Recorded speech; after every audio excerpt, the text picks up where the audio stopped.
coming out this morning and braving traffic at 8 a.m. So we do have chocolates. We will bribe you for the next hour or so as we see fit to keep you awake and keep you engaged. I am Sarah Suter, Vice President of CBSI, and my partner in crime here. David Suter, President of CBSI and President of IFMA San Diego. So David and I have been on a journey for about the past 5 years to really redefine our leadership styles. As many of you have met David, he's been with CBSI as a president and owner for over 20 years. And I actually come from higher ed, having spent 15 years in business and finance at the Grossmont Claymaca Community College District. And over the last 5 years, as we lead teams, we've just honed in on the style that we find really is the most effective. So today we're going to have a fun little journey going through, learning some leadership styles because we have to set the foundation. We're going to have some fun with trust. We're going to do a little interactive game together.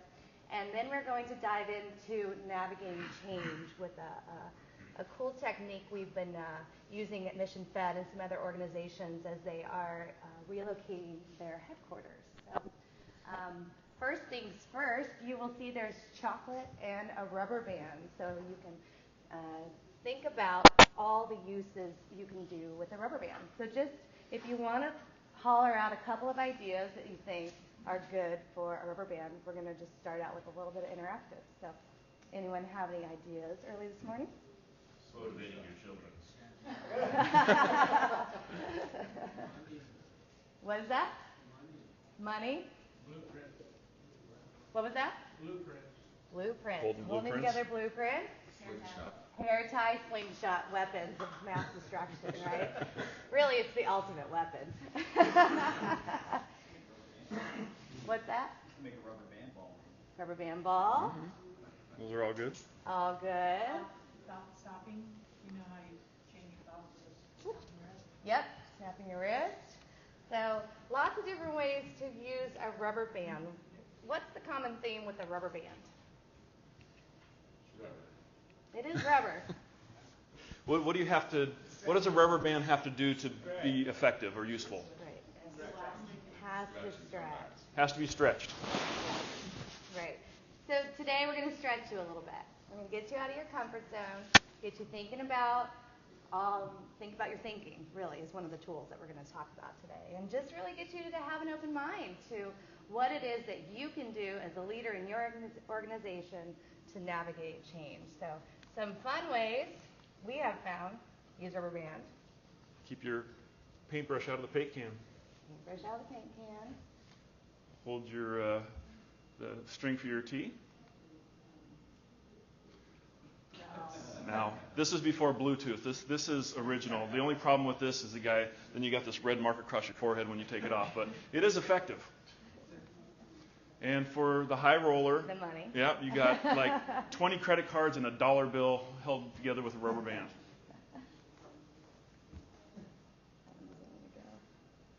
Got the ultimate rubber band gun. And we have a cool little video of what our boys, we have 3 boys, 11, 12, and almost 16, what we did a couple years ago for a science project.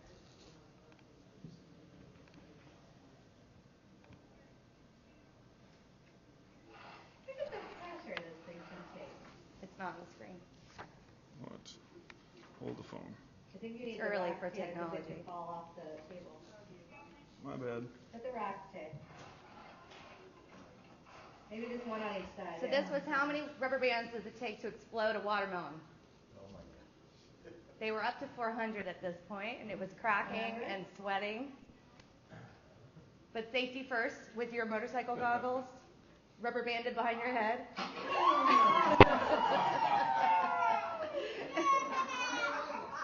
Did you get it? 429. Where's the rubber band? 429 rubber bands to crack a mini watermelon. So you want a fun science project? That's a good one right there. So common theme. There is the law of the rubber band that growth stops when you lose the tension between where you are and where you could be. And so David's going to take it over for a few minutes and really start to dive into this. So there were a couple of you that did attend when I did this in September and went through the rubber band. But we think this is so important, which is why I kept this in here, is that having to stretch yourself is just so important when you want to grow. And, how many of us would rather just... how many of us would just rather go through the day and not stretch ourselves, not, do something different and go out of your way? So this is the actual law of the rubber band, and this is part of John Maxwell book on... anyways. All right, so few people want to stretch. There's no question about it. Settling for the status quo ultimately leads to dissatisfaction. Stretching always starts from the inside out. Typically it's a heart thing. You need to really think about yourself and why is it that you're not willing to want to grow, why you don't want to learn more, why you don't want to go outside of where you're comfortable. Stretching always requires change. You really need to have the mindset that, hey, I'm going to do this differently. And I'll tell you my story. The reason I became president of IFMA, this is my second term. My first term was a few years back. And one of the main reasons I did it is because I was terrified to talk in front of people. And I figured, hey, if I'm president, I'm going to have to talk in front of at least 100 people every month. And it was real interesting. I was nervous as all can be. And when it came to communications, I had all my notes on my phone thinking I'd go electronic. And for the first 3 months, that thing failed every time, and my notes wouldn't come up, and it was a disaster. But by the end of the year, I was really comfortable. It was not a problem. And then 2 years went by, and then I took over again. And then like last August and September, when I was back up on stage doing the announcements, I was horrified again. I wouldn't say horrified, uncomfortable, and not really, not having done it in a couple of years. So I had to stretch myself again to get to the comfort point. And, now I think this is much more comfortable for her to speak in front of people, but I'm doing better, and doing events like this has really helped that. Stretching sets you apart from others, because really, if you want to be the one that grows in your business, you're the one that has to stretch. You have to set the bar and set the example. Stretching gives you a shot at significance. Really, again, going outside of your comfort zone, being the first one to say, hey, I'll do that. And it can become a lifestyle. Once you start doing it, you get more comfortable to take that next step. So again, these are part of John Maxwell's 15 Invaluable Laws of Growth, which is going to lead us into leadership styles. And so what we want to do is really talk about, and Sarah said we've been on this journey for 5 years or so, her coming from the educational background and me being in a small business and trying to figure out the best way to lead people. And this also, being the IFMA president, figuring out, having seen so many different ways. I've been in the business, facilities and project management for 25 years, and I've seen it all in corporations and in the school districts. And so what this is the broad spectrum of east to the west when it comes to leadership. And so on the far left, you have the power autocratic, which is everyone's there to serve me. I'm at the top of the triangle, and everyone below me, you're here to make me look good. And how many people have worked for that guy or girl? Who hasn't? And if your boss is here, we can talk later. Yeah. Management, and this can be anywhere on the chain. A management where someone's been in a position for a long time or at a business for a long time, and because of their tenure seniority, they have moved up and got the title, but not necessarily have the respect of the people below them, because with the title, if you're moving up in the management position, you really need to be spending the time to grow yourself, to be a better leader. So we talk about this, and Ken Blanchard has a few good terms for your typical management. And has anybody heard of the seagull management? No? Heard of the seagull management? So nowhere to be found, swoops in, makes a mess, craps all over the place, and leaves. Right? Anyone experienced that? Right. Or duck management. So how many of you have something was delivered to your house and was wrong, or you have a bad charge on your credit card, so you're calling in the credit card company, and all you hear on the other end is quack, quack, quack, quack, quack, quack, quack, quack, quack. No one has an answer. No one wants to help, and they can pass you all the way up to the head mallard, and you're still not getting anything. And so those are the typical types of what we think of more on the bad side of management, where it's all about me. It's not about the customer. It's not about the employee. And for us, we really feel that the employee comes first. You have transformational leadership, which is coming from the top of the company, and they're initiating change for people and showing people how to become better, and they give them the tools to do it. And then on the far other side, we have servant leadership, which you inspire and equip all those that you influence. And this is really what caught us, Sarah and I, 4 to 5 years ago when we came across this servant leadership. What is that all about? Servant? Seems kind of odd, but we're going to dive a little deeper into that and explain what servant leadership is and why it is effective and why it can really help every single one of you in this room. So, and leadership is changing.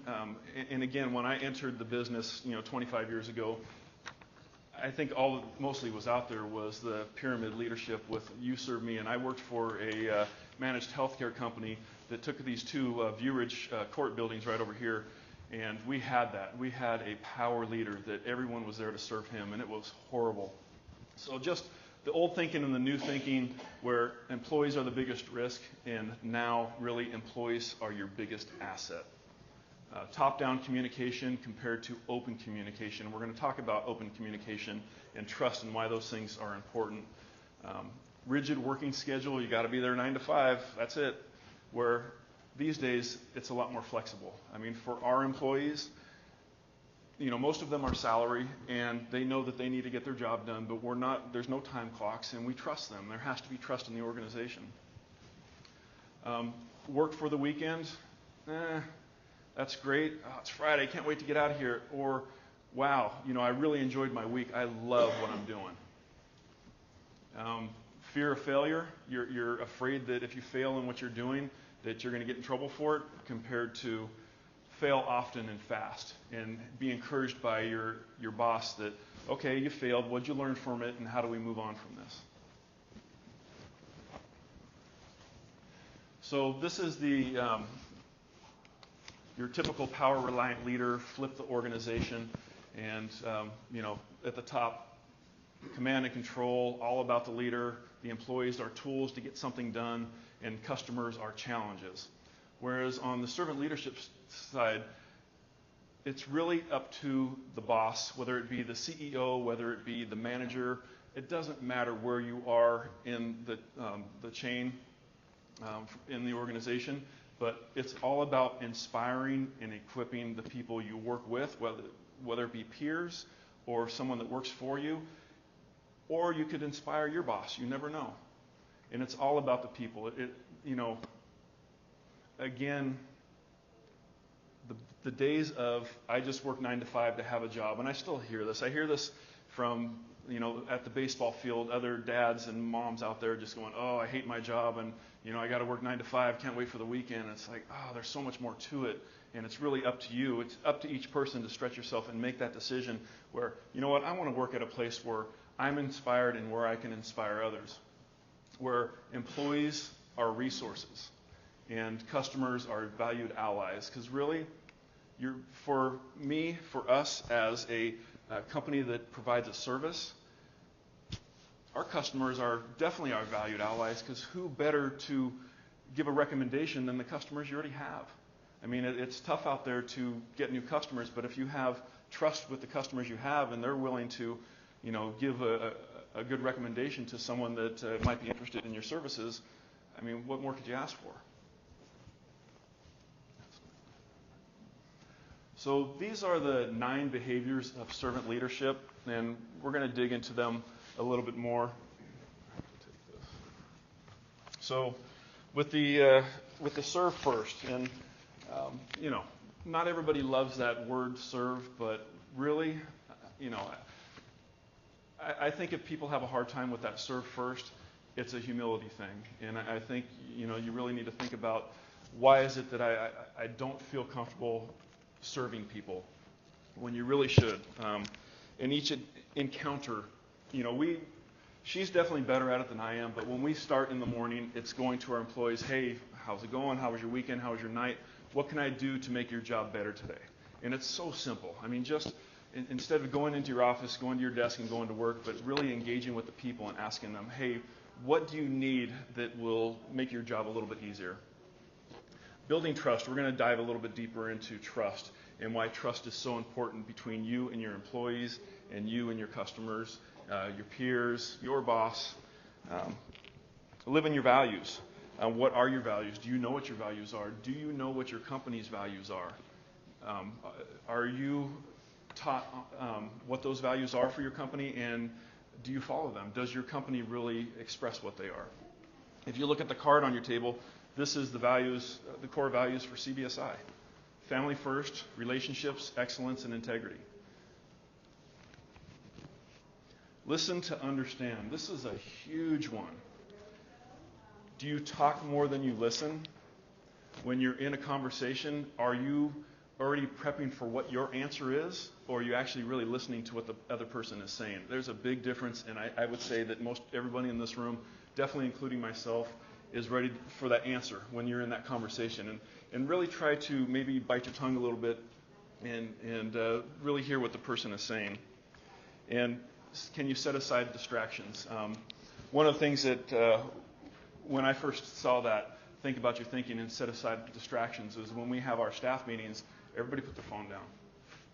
Because I guarantee almost every single one of you in this room can go into a meeting and everyone's do-do-do-do-do-do-do. Whether they're taking notes, that's great, that's one thing, but usually it's emails, texts, or whatever it is, and not really being present. Adding value to others. And we've seen this a lot.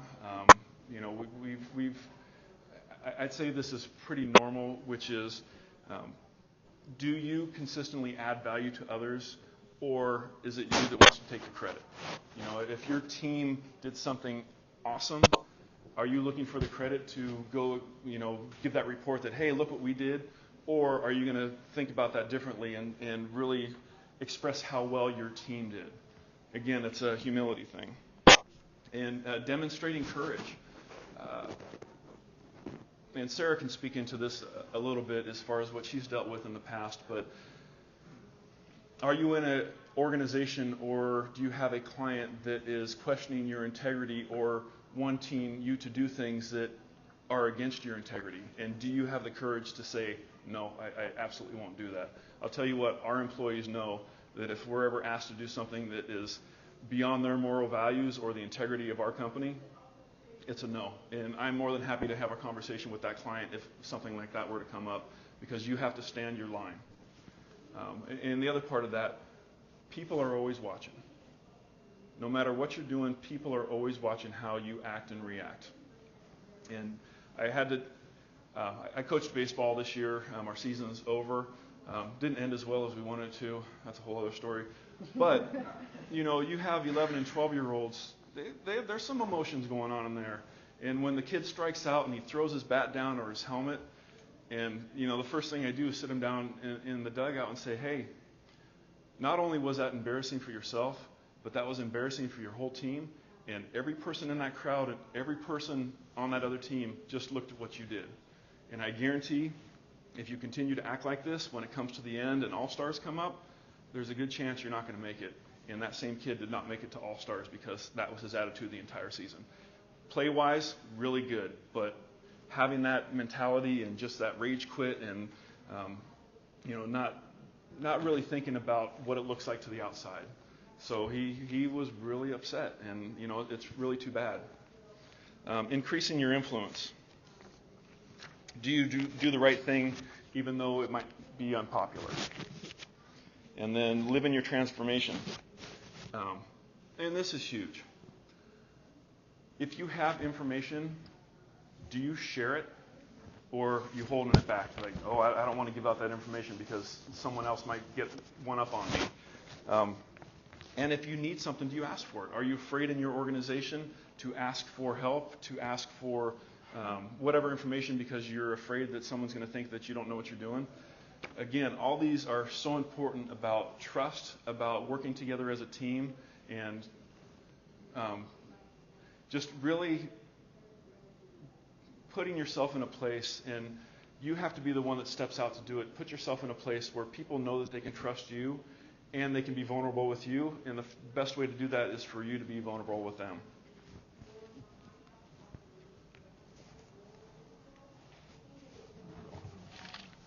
We lost our clicker. Hold on a second. Technical difficulties. So while I pull that up, so we're going to get real for a minute because none of our employees are here, so we can really talk about the business, right? So when I came to CBSI, I had been a part of the family for a long time and thought, this is going to be easy. We're going to embed right in. I had been going to all the events, all the parties, helping them run the business from the outside, looking in. And David, as an owner, had been setting the stage that I was going to come in and be a part of this team as the vice president. And so we found out on week one that our team was not ready for this change. And it's really interesting because we help clients navigate change. That's where the whole concept of navigating change in your organization comes from. So we do it really well with our clients, but we didn't do it really well with our team. And we ran into all these battles as people were trying to find their identity and figure out what this means as leadership was changing in a really small family business. And where do I stand? And so as we kept hitting the walls over the first couple of months with the employees, I had to just step back and realize that I needed to go back to the basics. And so I spent the holidays just thinking about, what can I do with this group? They say they want to gather, but they never gather. They say it's family first, we're a family here at the business. They never talk to each other. They sat in their desk and they stared at their monitors and they did their work and they went off to their projects and they came back. There was not really the good morning, how you doing, how's your family? It was like the engagement was lost. And we had a small office and we had a big conference room that no one ever used. And like any conference room, you go in there and it's, everyone just kind of sits around, has their phones out. So we started thinking about it and listening to what they're talking about. And all they talked about when they were talking was coffee. And so I came up with the concept of let's flip the space. Let's really find a way to get them to engage, get them to think about their thinking, and I needed to build trust. So I needed to serve, I needed to listen, I needed to engage, and I needed to redefine our culture. And so we came up with the coffee bar, and we came in on a Thursday, sat the team down and said, what do you think about flipping this space around and bringing our space to the front of our office where we can gather together as a team? We can have meetings, we can have coffee. It takes the walls out of it, it makes it feel less formal. And they said, sure, that sounds fine. So then we said, great, let's go to the car, let's get the wood out, and let's start renovating. And so our team spent 2 days redefining what it looks like in our space. And in what we found in changing the environment, it changed the entire culture of our business because we gave people a place to gather. Do I have anything that works? And so this is what became of our entrance that used to just be desk. And we created a coffee bar. And we have coffee talk instead of staff meetings. Grab a cup of coffee, sit around the table. We brought a more fun, playful dining table with a bench and chairs and got rid of the giant conference room table that was stuffy and formal. Put just snacks and treats and coffee and all kinds of stuff all around. And they're coming out, they're sitting at the table, they're having lunch together, they're having coffee together. We're having conversations we never had before because people are comfortable again. And so just a simple act of flipping an office that took hardly any investment, but it poured into the staff. It said, we value you. We hear what's important to you, and for our team, it's coffee. So we're going to give you as much coffee as you want, and we're going to give you treats, and we're going to make your environment not feel like your typical office environment. And it's great because the second even the UPS guy came in, he kind of walks in the front door because it's our front entrance. He turns around and walks back out, and then he comes back in, and he's like, what happened to this office? So, It's just really fun to watch people. We interview at the table. We don't go behind closed doors. We interview right there because we want to see if this culture works for them. And we have found people on both sides. Some are really not into kind of an open concept. But on the flip side, there are those that are like, this is refreshing. So just a fun concept to realize how you implement these values of think about your thinking, build some trust with people, invest some time in understanding what they want in their environment, and pay attention to what they're saying and what they're not saying. And so, while our team was saying, oh, we love working here, we're a family, this is so great, they never talked to each other until we started to redesign. And as we look for a new space, we're intentional, and can't get it out this morning, in finding a new space that we can have this same gathering place. And people are being drawn in. We did a newsletter that said, come have a cup of coffee.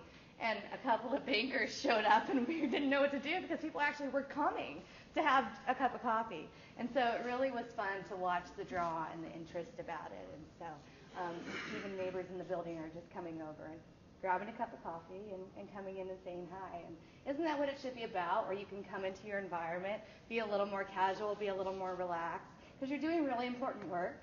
It's not undermining the value of the work. It's adding value to the employees. So come in sometime when you're around and have a cup of coffee. And I will have to say, so we started this on a Thursday, but most of the work was done on a Friday. So the ladies, Sarah, Sandy, and Sheila, built that whole wall. I brought in my chop saw, brought in my air nailer, and they went at it. It was great. So the guys were moving the furniture around, moving things around, doing some rewiring, but the ladies did that entire wall themselves.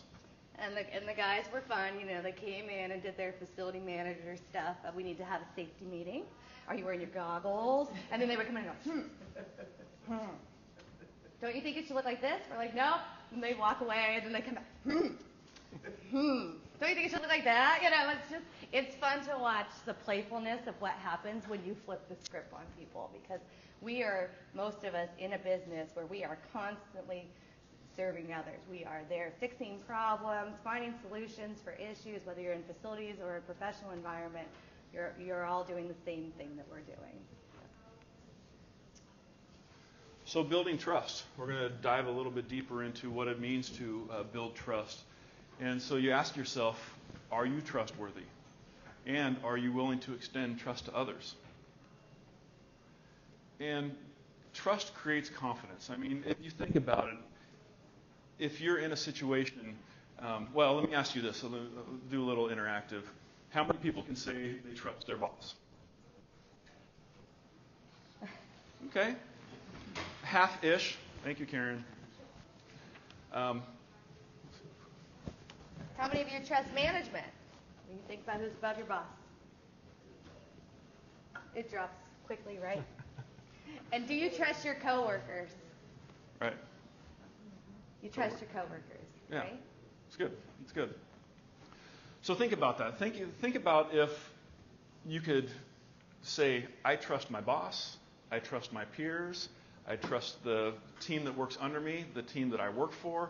I mean, just think about that compared to distrust and how much revenue, time, abilities are lost when there's low trust. Trust creates suspicion. I mean, it's that whole factor of people thinking, oh, he's out for me, so I'm not going to give him the information. I don't want to see him succeed because he's going to get above me and then he's going to, fire me or whatever. And it's such a horrible thing to have. And, I'll be honest with you, and, Robert can speak to this. Well, I'm not going to make you speak to it, but Robert can relate to this. SD Genie is one of our clients, and one of our longtime employees, we had to let go about a month ago because he was not trustworthy. And we found out that he was starting his own business while he was working for us. And we found our project information on his website. And so that crushed us. And we immediately, within a couple days, it was time for him. And as we like to say, we would like to share him with the competition. So if anybody's looking for a project manager, I'll hook you up.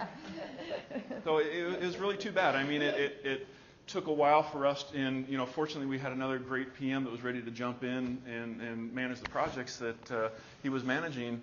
But I mean, really, for building all this trust up and then finding out someone's doing that to you in a small business, it's horrible. And as leaders, when you start to have suspicion, it's there for a reason.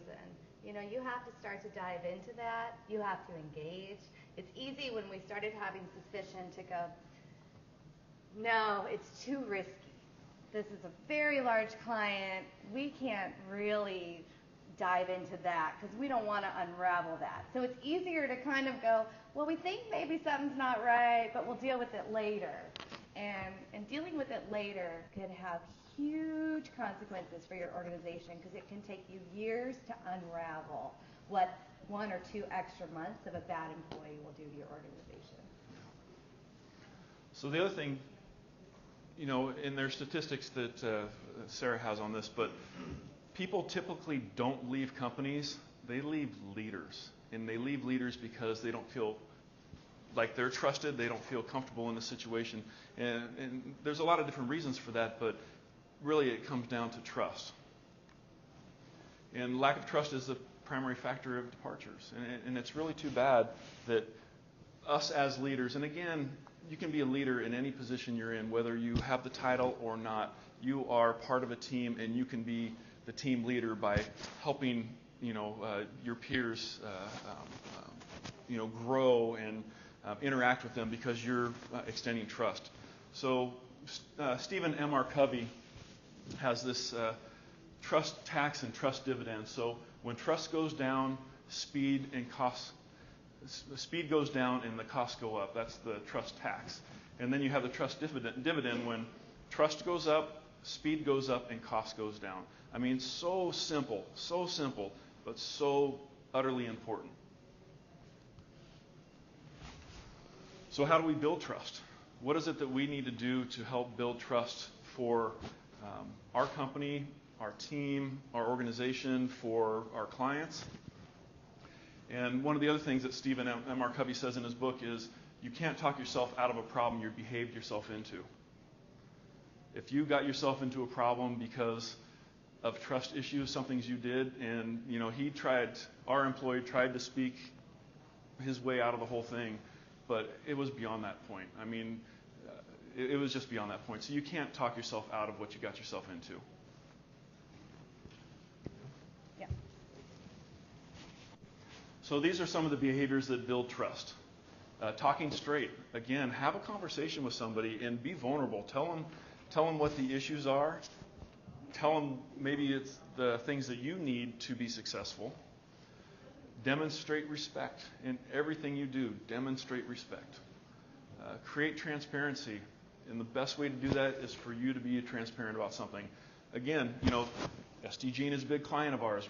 Robert right here, we work for him all the time. And, I don't know that you knew the details of that story, but no, he didn't. He didn't. But that's us being transparent because it's important to us that they trust us. Right wrongs. If you've done something wrong, go apologize. Be humble. Go apologize. Get past that point. Show loyalty in everything that you do. One of the things that can hurt trust in an organization or your team is not clarifying your expectations. Be really clear on what the expectations are so people know what to live up to.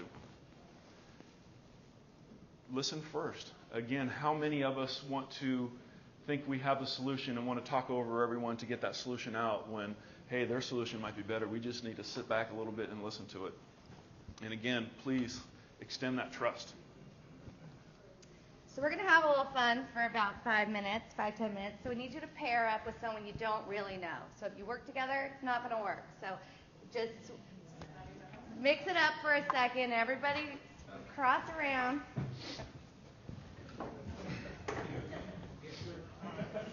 If you don't have a partner, there should be an even number. So everyone have a pair? All right. Go ahead and introduce yourselves real fast.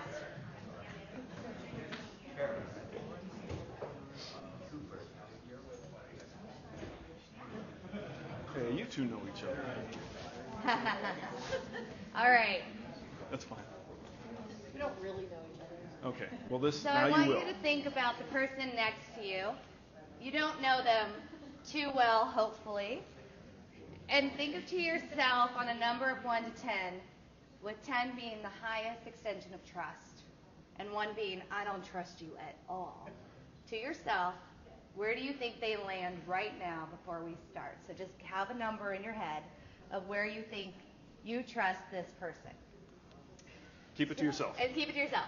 So now, what we're going to do is a little interactive game where each of you is going to take a turn, and the first question is, what's obvious about me? So I would say, my name is Sarah, and what's obvious about me is I have blonde hair.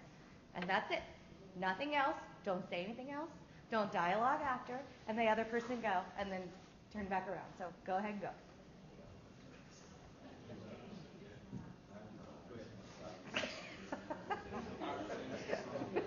Nice.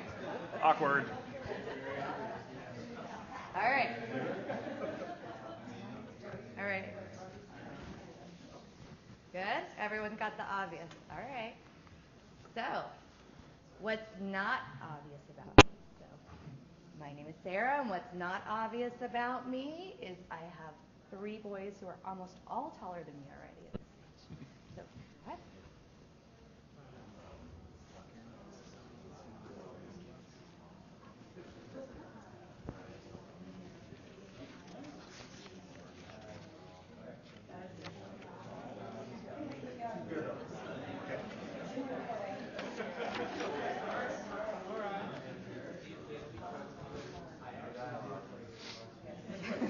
Robert's paying attention to the rules.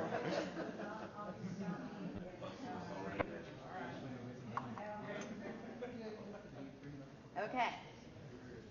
You're doing well. A couple more to go. Sometimes people misjudge me as. Go.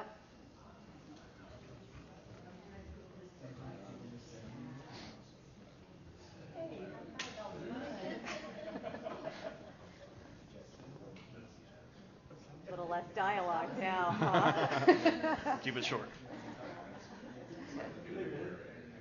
You're good here. Did you both do the what's obvious as I'm bald? All right. Ready for the next one? One of the things I have a strong fear of is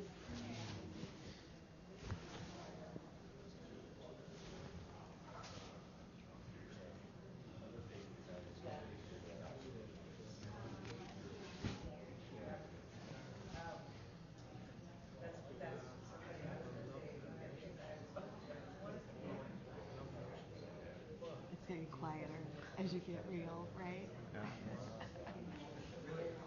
I like how in the room it's really loud on what's obvious, and then as we start to get a little more real, it's like, what are the things I'm really afraid of? How many people said snakes? No? Always the one. I'm super afraid of snakes. But it wasn't there. All right. I'm scared of spiders. All right. Spiders. All right. Here's the last one. Something I wouldn't tell a stranger about me is. We're getting real.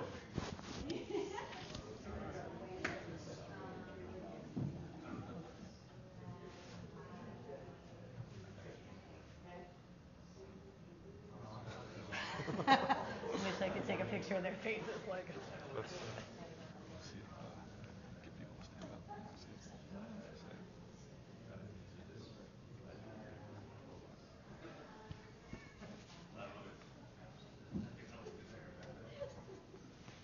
All right. Anyone willing to share what they would not tell a stranger? Anyone willing to share what they would not tell a stranger? Yeah. Huh? Couldn't tell. No bravery in here this morning yet, huh? All right. What were we talking about? Sharing what? Share what you wouldn't tell a stranger. I said, I like Taylor Swift. You're officially awesome. All right. So now I want you to think about that number. And now that you've just gone through this exercise and extended trust in a second with someone you didn't really know and told them your deepest secrets, what's that number? Did it shift? And would anyone like to share their before and afters? Yeah. I'm pretty trustworthy, so I was at a 9 to start. You started at a 9. I'm 9 still right now. Wow. He's good. You want to be friends with him. Anyone else? Yeah. I too feel pretty trusting. I started with 7, but by the time we're done, I'm all the way to 10. You're all the way to 10. You shared some deep, dark secrets. You shared your fears together, right? Right? So this is just going to show you how fast you can engage and build trust with someone. And it's a great tool to take back to big departments or big teams that don't know each other, because it really lets you take the walls down. And we put up walls real fast. You have to earn our trust. And if you lose our trust, you're never getting it back. But look how simple that was to just build some trust together. And we did it in a servant leadership conference of over 1,000 people. And it was really interesting to us. And so we've done it a couple times at different presentations and had great results. So take this one back. It's from Deb Barron and Full Monty Leadership. So just one of the things I meant to say before that I'd like to follow up with. So how often have you heard, or do you even say it yourself, you have to earn my trust? Isn't that pretty typical of what you hear of people? You need to earn my trust. And we feel that that is all wrong. We feel that from the start you should say that you have my trust and you need to earn my distrust. So if you go into any circumstance extending that trust out there instead of holding back and waiting for them to earn your trust, it's a whole different way of looking at things. So really think about that. Go extend that trust and wait for someone to earn the distrust. But don't judge right automatically, because everyone does make mistakes, and if they live up to it, fantastic. But just think about that. Be more than willing to extend that trust out from the beginning. And we learned that the hard way. We really were extending trust to our employees and had an employee really untrustworthy, but we still kept extending trust. We kept having dialogues, kept having conversations, kept looking for him to show some sort of willingness to change or compromise. And I think that's part of leaders, and we haven't talked about it too much, but leadership isn't about a title. Leadership is about where you are in the organization with the people that you have influence over. And so a lot of people have a difficult concept with leadership because I'm not the manager, I'm not the VP, I'm not the president, I'm not upper management leadership. But you are all leading and influencing your peers, your families, and your friends. So this really can relate anywhere. We've taken it from corporate all the way to the baseball field. So now that we've gotten through kind of the foundational side of leadership, we want to talk about how you navigate change, because that's the premise of what we're here today for. So we've created what we consider the stoplight effect. And it's an easy tool to just talk about the difference of change versus transition management. And there's a ton of research and a ton of concepts out there on business development and change management strategies. But this kind of really simplifies it down into the stoplight. So to successfully navigate change, you need to understand this difference clearly, and we'll go through that. So change is something that happens to us. It is similar to a move to a new facility, which a lot of you have dealt with, or even a change in leadership, change in a culture, or a move from close to open concept spaces. A lot of you are starting to deal with that in the FM world. Transition focuses on the human factor of change. What are our peers going through? What is the emotional side of what's happening here? And when we ignore the transition and we only focus on the change or the outcome happening, we miss an opportunity to move people through this process quickly and successfully.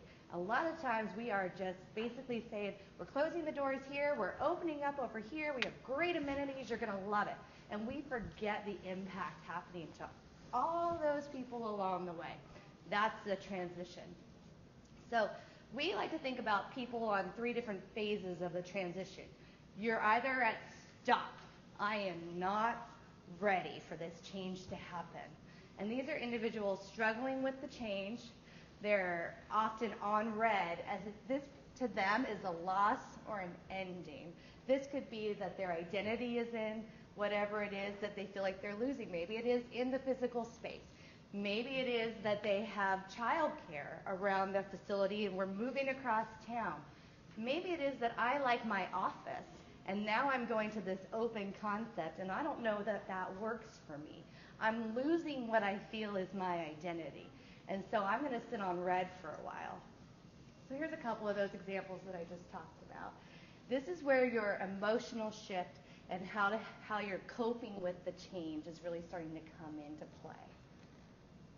People on yellow are having, wait, I have some more questions. When you're sitting on yellow, this is a really risky spot if you don't pay attention to people on yellow. This is when most people leave your organization. With whatever change that's happening in your organization, this is where the anxiety, the fear, this is where all those questions start to come in. And before I go too far, some things to think about when someone is on red. Is this a situation that I can change? If not, how do I get through it? What do I need to do to figure out how to move from this red that I'm really feeling, that I'm fighting this change, to get to where I'm going to accept it on a green? Is it unique to me? Or is this something happening to my entire team?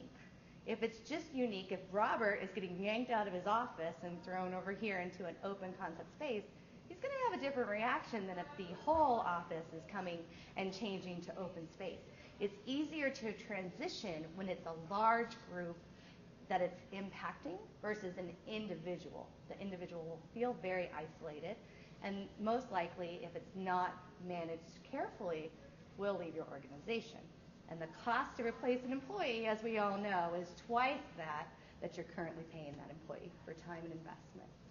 So some things to kind of think about as we start to move through. There's a lot of questions and a lot of things that we can do for tools. So when we hit yellow, this is the wait, I have questions. This is where I'm starting to have fear. I'm undecisive. I need more specific details about what's going on. If I'm moving locations, this is where I want to start to know, where do I get to sit? Where is the building? What are the amenities?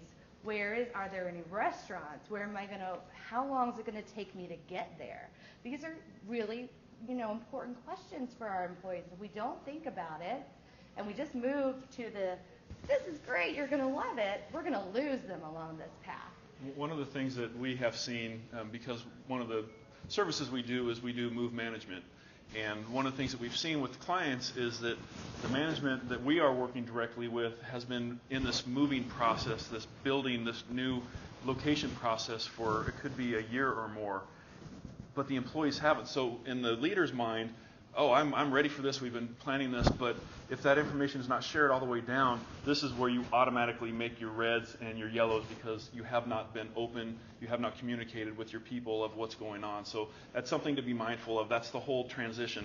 You've got through it, you know what the change is, you're going through the transition in your head, but you have not extended that to your employees.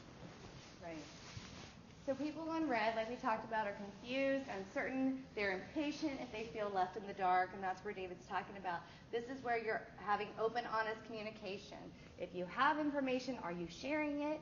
If not, why?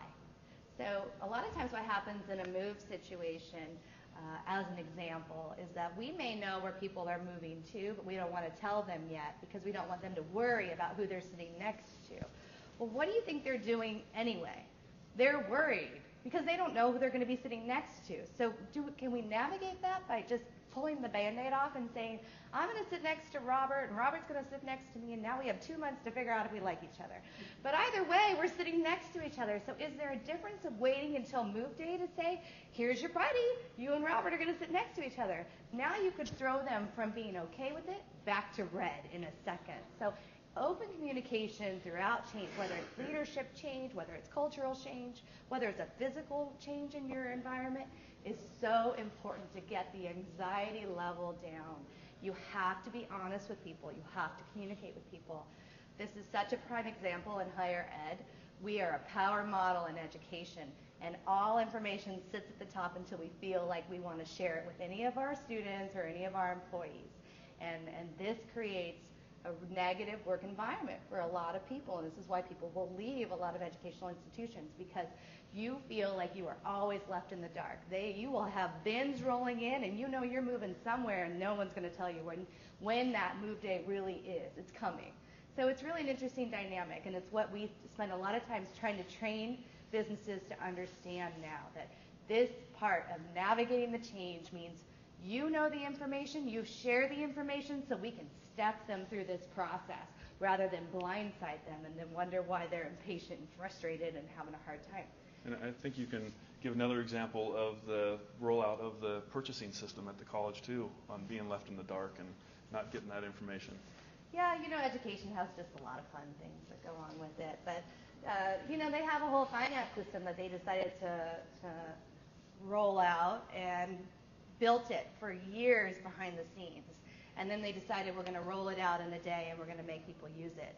And they have now spent a year and a half trying to teach people how to use it. And it's not working because they never got any input from the people that actually used it on the campus level. They got it from the developers. So this is just part of that collaborative process where businesses go wrong in not engaging the user, the end user, having open, honest conversation about what works, what doesn't, and how do we get there. And that's just the basis of the servant leadership model of if we as leaders or if we as influencers can work up and serve our team and serve our people and understand when they hit these anxiety markers, how do we get them off of that ledge of feeling frustrated and impatient? And most of the time, we've had to build some trust. We have to have some honest conversations, and we have to listen to them. So, yeah. One of the most effective leaders that I ever reported to or whatever, we were doing a big construction project in the hospital that I worked at, and same thing, people were being moved around and nobody knew. So he would have these management meetings, and the first question was, tell me what you've heard in the rumor mill. Mm-hmm. And everybody would oh, so after a couple of those, everybody would well, I heard this, but it was a way for him to be open and honest about what's going on and squash maybe somebody didn't want to say I'm feeling anxious about it, but if they could say, well, I heard this, right, then it was a really effective way, and it became sort of a fun thing. Right. Absolutely. But it was good. It's a good tool. Yeah. Other than direct communication from leadership down, do you have any other best practices on how to communicate the change, maybe in the form of marketing materials or just different things on Yeah. direct communication? Good question. So what other tools can you use to help disseminate information on the change happening in your organization? We'll use what we're doing with Mission Fed right now as an example. They're moving from their current location in Sereno Mesa all the way to Scripps Ranch. So pretty significant move. And cubicles to open concept. So lots of change, cultural change, business model change. We'll flip this one real fast. We use what we call move masters. And move masters in this scenario is a term that they came up with. We typically call them move champions. And these are your people on green that are your go, let's do this, let's get it rolling. They're excited about it. And so these are your champions. They're going to help you disseminate some of the information from peer to peer first. And we'll talk about the marketing a little bit too. So they actually created a job description. They have a Move Masters team. There's about 25 people, one from each department. And they are helping to disseminate information. The information is not coming from the top down anymore. Now it's coming from peers to peers who are helping to communicate what this looks like for us. They're doing FAQs on their intranet site where people can put their own questions, and what we're really encouraging them to do is do not do, we think so, or, it's questions like, are we moving to open concept? The answer is yes, not, well, we've redefined it and it's going to be great. It's the answer is yes, and here's why. So the marketing we've done, we took the stoplight effect and created a marketing tool for them so that they can understand throughout their organization what people are feeling, how that flows down on change versus transition. And we've trained all layers of management all the way to those Move Master peers. They're also doing videos, which I think is the best way to do it. They're doing videos of what the desks are going to look like. So they've got a whole kind of channel that they have in there of here's your desk, here's your options. Now you as an individual get to go choose what different specifics on your desk that you particularly want, and here's 3 different options. They're also doing some videos of the site, of the new location, and they're going to start to put out some information on amenities that are going to be available throughout the new site, restaurants, childcare, those types of things. And now they're about 3 months out, and they're really going to start to field the real questions through those FAQs, and as they start to do that, then they'll have to keep figuring out what video is next. Their marketing team is rolling out the kind of stages of what the new building's going to look like. A lot of if you go into the Genslers, if you've done any of the tours with IFMA, you'll see everything's a neighborhood. You know, every neighborhood has a different name or a different theme, so they're kind of rolling it out that way. So they're really using the move masters to sell the story and of how the change is going to impact them, how they're going to move, how they're going to pack, how they're going to be assigned, and then our team is coming in behind the scenes and doing kind of the logistics. And so the greens are helping to sell the why of why we're moving and what the impacts are going to be. So. And the important thing on the move masters for them is they're not management. The management recommended someone from each department that they feel would be good for this, and they did a really cool thing. They had someone dress up in a tuxedo and go deliver the invitation to be the move master. So they made it fun. But again, these people are just staff members, so that peer-to-peer level conversation is open, and we are feeding them information. They're bringing information back, and the communication is great. I think it's really important that it's done, and I know it was done similar to that way when Sempra moved from their old headquarters downtown into their new headquarters. That really helped out too. So they also have a workplace strategies team, which is something that a lot of organizations can do for even internal changes or leadership changes. It helps to have different layers of the organization pulled together to understand what's the climate, what's happening on the ground level that we're not hearing, because we're sitting over here making all these decisions, but do we really have a pulse on what's going on in the organization? So your greens are those that if you identify them early in the process, they can help you make this transition happen a lot smoother. They are saying and learning, what information do I have that I can share? What can I do to support somebody else through this process? And I think it's really important to also understand that people don't always stay on green. It depends on how many additional changes are slammed on someone at the same time. So you're moving buildings, change 1. You're going to open concept, change 2. You're going to lose your child care, change 3. If you slam it one change at a time, they might get to green. They've learned they're going to a new building. They got there, okay, great. Then you tell them they're going to open concept 2 months later. Well, they're back on red again, and now you're working your way back to green. So this is where that kind of open, upfront communication about what is happening in your organization is so important to get people through the process. So some successful tips to navigate the change. Lead with the why before the what. Why are we doing what we're doing? Not what are we doing? What's not we are moving to a new building. You're going to love it. Great. Why are we moving to a new building? You have to start with selling the problem. You have to explain to them the new building isn't working. Here's all the reasons why it's not working. Not here's all the reasons you're going to love the new space. Because maybe they love their space, but what you're selling to them matters to you, but it doesn't matter to them because all of it's personal. You have to remember that what you love, someone else might not love. So this is part of that 1-minute elevator speech of making sure in whatever position you're in, if there's a change happening in your organization, that you are selling the problem before you sell the solution. The solution is important, but they won't get there with you if you don't explain to them why we're doing what we're doing. People are more likely to resist what they don't understand. Pretty simple concept, but we miss it all the time as leaders.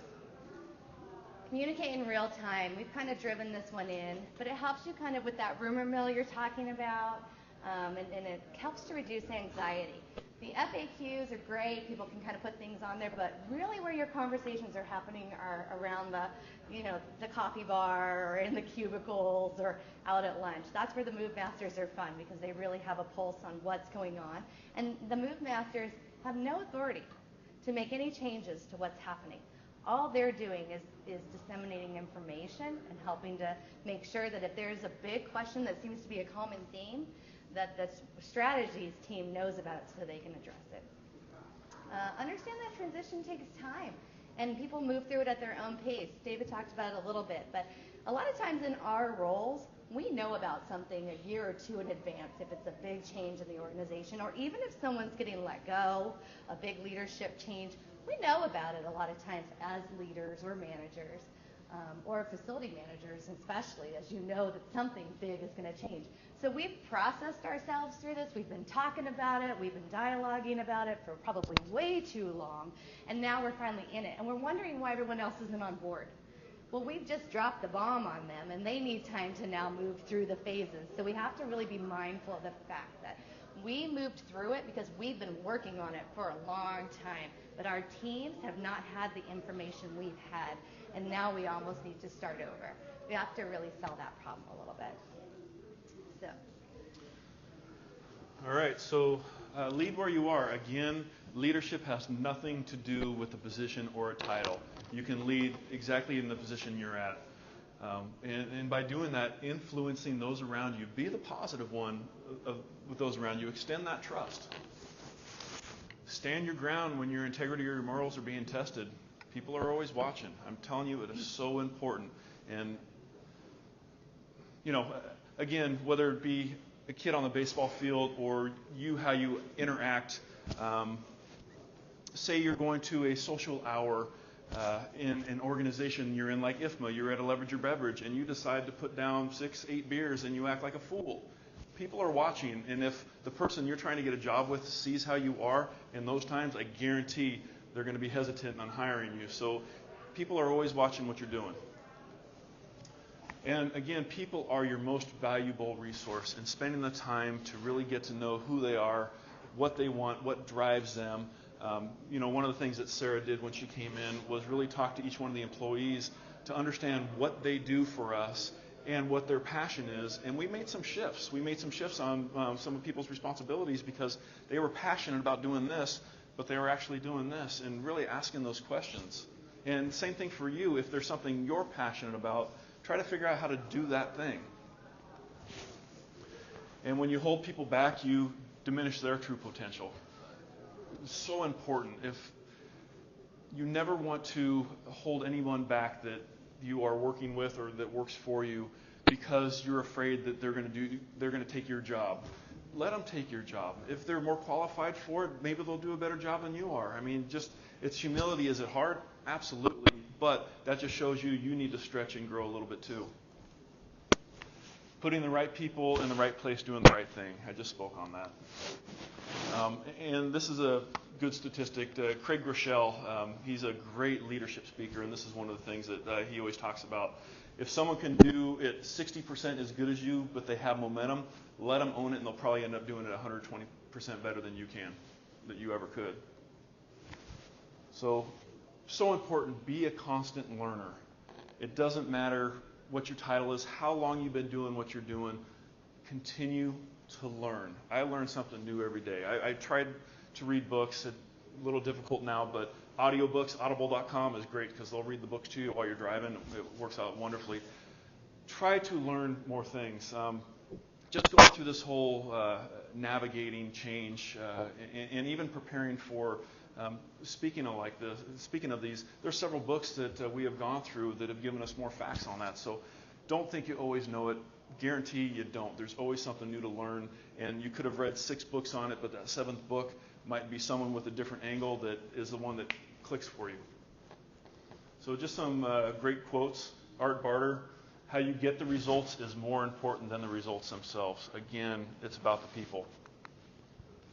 Craig Groeschel, developing people doesn't happen accidentally. You have to be intentional.